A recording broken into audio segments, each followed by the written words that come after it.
You know, after my last video, I had this thought. Maybe it's time I go back to my roots, educational content, tutorials, giving back to the community. So there I was, knee deep in building an in-depth course, something you guys have been asking for a while, one I'm super excited to release soon, on creating highly optimized AAA quality assets. Now, I hadn't thought about Threat Interactive, hadn't thought about Kevin Jimenez in a while. I was just doing my thing until I checked my inbox. And what do I see?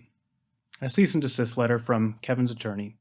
Because apparently it's not enough to strike down every critical video me or other creators make. Now we're moving into intimidation tactics, and an attempt to prevent me from making any more videos in opposition. And I anticipate other creators getting similar letters if they haven't already. Now I've already sent a very formal, very polite legal middle finger to their attorney. In that response, I pointed out that the selective enforcement of copyrights raises some serious questions. Mainly that this looks more like an abuse of legal systems to silence critical voices. Something that's becoming all too common, unfortunately. So this video is for the two of you, to Kevin or Threat Interactive, and to YouTube. Now, as you can imagine, I can't show any of Kevin's imagery due to this current legal nonsense. So instead of his thumbnails, here's a fitting alternative. Now let's get into it. First of all, Kevin, no. Your piece of paper doesn't scare me, nor is it going to stop me. Also, paying an attorney anywhere from $500 to $1,500 to write a cease and desist, not exactly a great use of donor money. You know, the same donations you're apparently trying to raise $900,000 from, supposedly to pay graphics programmers. But because if that's where the funds are supposed to be going, this sure doesn't look like it. And if you do decide to take this to court, big if, by the way, I'll be filing a motion of discovery to find out exactly where those donations are going, and I'll post that publicly henceforth. Why? Because in the document your attorney sent, it accuses me of making false claims, which means I'd be required to prove all of my statements as being correct. Lucky for me, though, my criticisms are easy to back up. But Kevin, if we're going to go there, we're going all the way. My last critical video was, in a way, an open invitation for a public debate. But instead of accepting that like an adult, you've chosen to go the legal route and pay someone else to fight your battles. You might hear all this and say, ha, defamation, he's going down. Cool. Now let's talk about that. Defamation, by legal definition, has to be false. Now, I'd love to see you in court trying to convince a judge that calling out shady behavior or criticizing technical nonsense counts as defamation. Hell, maybe we can even live stream that. Let me boil it down. If you can't handle the heat of public scrutiny, maybe don't be a public figure. Or, here's a crazy idea, if you're going to keep making content, maybe don't make videos that are filled with misleading, cherry-picked data. Especially not the kind of nonsense that practically begs for someone like me who actually knows Unreal Engine and optimization to respond. So, where did all this start? Well, with your first video actually, where you took a swing at Digital Foundry with questionable data dressed up in a lot of technical jargon. That's where you kicked the hornet's nest. And after that, well, more videos, more accusations, more calling people out. And guess what? A lot of your viewers started to become my viewers. And I started hearing their stories. Stories of bullying, silencing, and behavior eerily similar to what you're trying to do right now. So yeah, sounds like you can dish it out, but you can't take it. Classic. Now, let's talk about the real problem here, and it's actually bigger than Kevin. This is about how the DMCA is being abused not just by small creators, but by large companies, influencers, and even random bad actors who just want to shut down any kind of criticism. The DMCA, or Digital Millennium Copyright Act, was created in 1998. Its intent was to help copyright holders protect their work in the digital age, especially as platforms like YouTube emerged. It was meant to stop actual piracy, you know, something like uploading an entire movie or game and monetizing it, you know, stuff like that. But here's where it gets dangerous. The system was never built to understand nuance, and it certainly wasn't built to handle critique, parody, reaction, or commentary, which are all forms of protected speech under fair use. Creators like me who use portions of videos often transformed with voiceovers, edits, analysis, or satire are simply not stealing.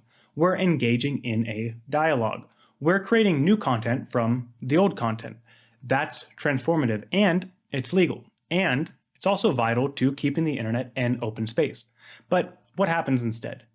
People who don't like being criticized or who just want to flex their power weaponize the DMCA.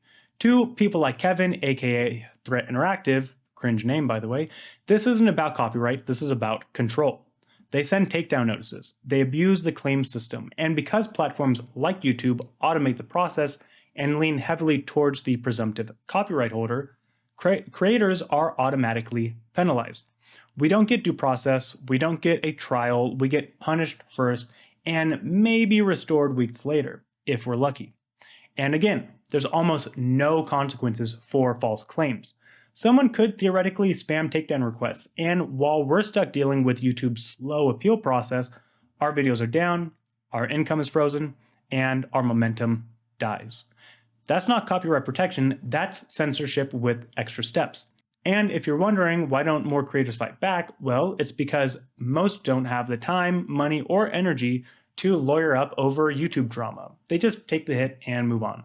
But the ones doing the silencing, they know that. They count on that. Unfortunately for Kevin, though, I'm not one who's easily intimidated.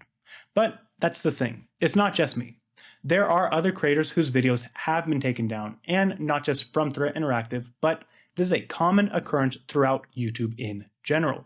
And in some cases, perhaps there is some validity in the DMCA strikes, but when it becomes selective, when one specific creator starts targeting just the critical voices and ignoring everyone else, that's not copyright enforcement, that's reputation control. That's legal harassment, and that is what's happening here. Let's break down another common misunderstanding, and one that a lot of people, especially in online spaces, don't fully grasp. Not everything you post online is automatically protected by copyright. So here's a simple rule of thumb for you to follow. Ask yourself, is this something someone would normally pay for? If the answer is yes, like a movie, a game, a piece of commercial music, and someone's uploading or streaming the full version, yeah, that is copyright violation. But if we're talking about publicly available content, something posted freely on YouTube, Twitter, or TikTok, and someone is reacting to it, analyzing it, or transforming it into something new, that is protected under fair use. Fair use in the US has 4 key pillars: purpose and character of the use. Is it transformative? Is it educational, critical, or satirical? You might not have liked, for example, me superimposing your face on the Cowardly Lion, for example, but hey, you posted your face on a public forum, and that would be considered satire. I know I got a good laugh out of it. Now, nature of the copyright work. Is it more factual or more creative? Amount and substantiality. How much of the original work is actually being used, and is it excessive? You've copyright struck some creators for using less than 10 seconds of your content. Shame. Fragile. And quite frankly, weak. Effect on the market. Does the use harm the original creator's ability to profit? And perhaps this would be the point of focus if we were to go to court, but weren't you the one bragging how it was you, allegedly, who detracted 10,000 subs from Digital Foundry's channel, effectively harming their ability to profit? Interesting. Now, I wonder how that would look to a judge when you're standing there crying about the same thing. Now, another misconception. Just because someone uses a clip from your video doesn't mean they've stolen your work. Copyright law protects expression, not ideas. If I'm commenting on your visuals, your arguments, your presentations, that's protected. Especially if I'm not just re-uploading your content, but slicing it up, commenting over it, pointing out errors, and offering an educational breakdown, which, by the way, is exactly what I do. But let's go even further. Even if you could claim copyright over certain visuals, it doesn't give you the right to abuse the DMCA system. It's not a personal weapon, it's not a silencing tool. And when you start sending legal threats over criticism, you're not defending your content, you're admitting you can't defend your own arguments. If you could stand on your own 2 feet, you'd get in the ring with me, but you can't, and you won't. So why am I making this video? Because this isn't just about me. It's about every creator who's being bullied or silenced for offering valid criticism. It's about protecting fair use and calling out those who weaponize broken systems. To Kevin, your actions are transparent. This isn't about copyright, it's about control, plain and simple. And you don't get to decide who can and can't talk about you online. To YouTube, you need a better system. One that doesn't let creators be held hostage for exercising their rights to criticize, analyze, or call out bad behavior. And to my audience, Thank you for continuing to support independent creators like me. Now, the course is still on the way, more educational content is coming, and if they think this will stop me, they've got another thing coming. Now, that's it for this video, and I'll see you guys in the next one.